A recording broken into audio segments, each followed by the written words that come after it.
বিশ্ব বাজারের সঙ্গে পাল্লা দিয়ে দেশের বাজারেও লাফিয়ে লাফিয়ে বাড়ছে স্বর্ণের দাম।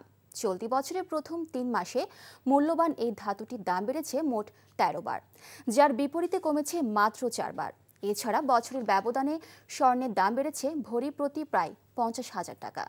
বিশ্লেষকরা বলছেন, মার্কিন ডলারের দরপতন সহ ভূ রাজনৈতিক অস্থিরতা ও বিশ্ব অর্থনীতির টালমাটাল অবস্থায় নিরাপদ বিনিয়োগের ক্ষেত্র হিসেবে অনেকেই সোনার দিকে ঝুঁকছেন, যার ফলে স্বর্ণের দাম দিন দিন বেড়ে চলেছে।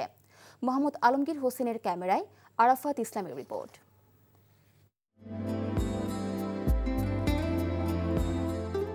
বিয়ে কিংবা যে কোনো অনুষ্ঠানে নারীদের অন্যতম অনুষঙ্গ হিসেবে ব্যবহৃত হয় স্বর্ণের গহনা, কিন্তু স্বর্ণের দাম ক্রমাগত বৃদ্ধির ফলে গহনার বাজার প্রভাবিত হচ্ছে।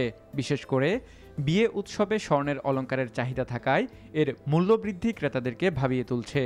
দিনের পর দিন যখন গোল্ডের জিনিসগুলো বাড়ছে দাম, তো সেক্ষেত্রে আসলে আমাদের হাতের নাগালে বাইরে চলে যাচ্ছে। আমি আশা করব যে গোল্ডের দামটা আমাদের ক্রেতা সাধারণের মধ্যে একটা সহনীয় মাত্রায় আসুক। বাংলাদেশ জুয়েলার্স সমিতি বাজুসের তথ্য বলছে, এ বছরের জানুয়ারি থেকে মার্চ পর্যন্ত স্বর্ণের দাম সমন্বয় করা হয়েছে মোট ১৭ বার, যার মধ্যে বেড়েছে ১৩ বার আর কমেছে মাত্র ৪ বার। সবশেষ ১২ এপ্রিল সবচেয়ে ভালো মানের স্বর্ণের দাম ভরিতে ৪,১৮৭ টাকা বাড়িয়ে রেকর্ড সর্বোচ্চ ১,৬৩,২১৪ টাকা নির্ধারণ করে বাজুস, যা দেশের ইতিহাসে এখন পর্যন্ত স্বর্ণের সর্বোচ্চ দাম। ওয়ার্ল্ড মার্কেটে যখন গোল্ডের দাম বেড়ে যায়, আমাদের তাঁতিবাজারে যে বুলিয়ান মার্কেটটা আছে, বুলিয়ান মার্কেট তখন তারা কি করে, ওয়ার্ল্ড মার্কেট বেজে তারা বাড়ায় এবং কমায়। আর জুয়েলার্স বাজুস যেটা করে, ওই তাঁতিবাজার বুলিয়ান মার্কেটকে আমরা ফলো করি। গোল্ডের দাম যেভাবে বাড়ছে, এটা যদি বাড়তে থাকে তাহলে ২ লাখ টাকা রিচ করা বা তার কাছাকাছি যাওয়া তো নর্মাল ব্যাপার। বিশ্লেষকদের মতে, বিভিন্ন দেশের পণ্যে যুক্তরাষ্ট্রের আমদানি শুল্ক বৃদ্ধির চাপ ও বিশ্বব্যাপী অর্থনৈতিক অস্থিরতা স্বর্ণের দাম বাড়ার অন্যতম কারণ। সারা পৃথিবীতে যখন অনিশ্চয়তা দেখা দেয়, তো অর্থনীতিতে তখন কিন্তু স্বর্ণের দিকে সবাই ছুটে যায়।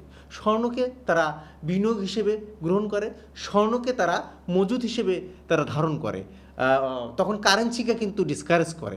অব্যাহত দাম বাড়ার ফলে বিক্রি কমে যাওয়ায় দেশের স্বর্ণের বাজার ক্ষতিগ্রস্ত হচ্ছে বলেও জানান তারা।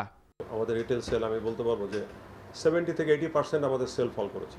যে প্রোডাক্টটা আপনি নিজেকে ইনভেস্ট করতেছেন, আনন্দ করতেছেন, ভালো লাগা লাগাচ্ছেন, on the other hand is very good investment. তো এই ক্যাটাগরিটা যদি আমাদের দেশের ক্রেতা সাধারণের মধ্যে চলে আসে, তাহলে আমাদের সেক্টরটা ডেভেলপমেন্ট হবে।